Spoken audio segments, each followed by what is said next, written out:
and he will give you your heart's desire.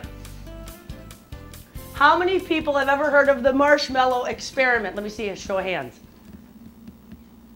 So a couple. Okay, I think I got to kick my shoes off for this one. Okay.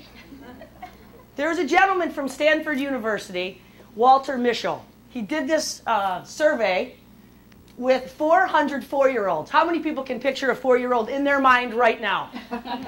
Okay?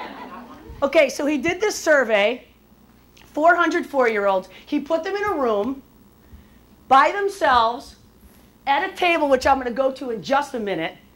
And he said to them, if you sit with this marshmallow for 15 minutes, when I come back, I'm going to give you another marshmallow. So you can have 2 marshmallows. So these kids were excited, like I'm picturing Logan and maybe Beth's kid or something, sitting there saying, I want that, I want that, I want 2 instead of 1, okay? So here sat the kid.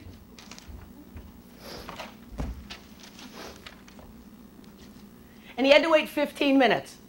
A third of these kids caved before the guy left the room. And you got to remember, there's a mirror watching them, okay? They don't know they're in there all by themselves with this little marshmallow. A third of them caved within minutes of the guy leaving the room. A third of them waited till the end. And what I really dug when I researched this, and you got to go on YouTube and see this for yourself, because I can't even do it justice right here.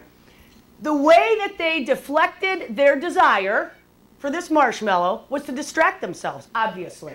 Because when you want something you know as bad as I do, you become like fixated on it. So these 4-year-olds, and imagine a 4-year-old, we got them going like this.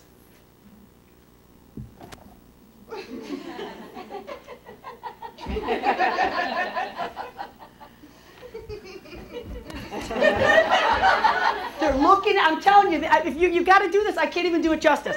They are kicking the table. They are, the one kid was like this. Stroking the marshmallow. There was a little boy who actually did this. He went like this. He licked around the whole table. Then here's the other guy. He does this. And he's licking at it and licking at it. He puts it right back like this.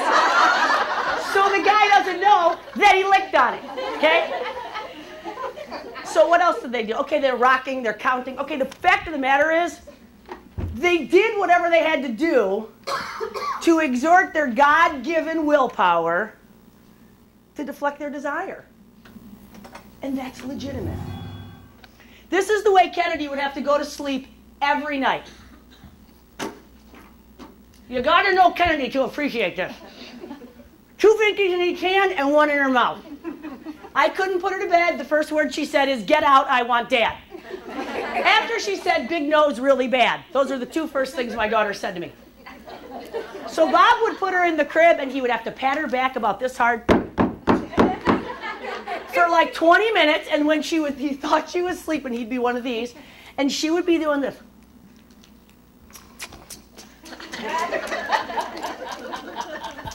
She still does that in different ways. The minute one of these binkies dropped,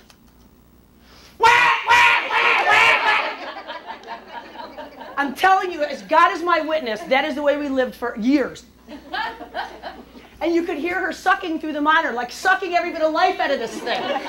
And rubbing and rubbing. She had to know she had these. She had to know. And here, and anybody, you know, and I love Kennedy, and she's always sometimes like just such a good, this is Kennedy today, 10 years later, same. She gets that from Bobby.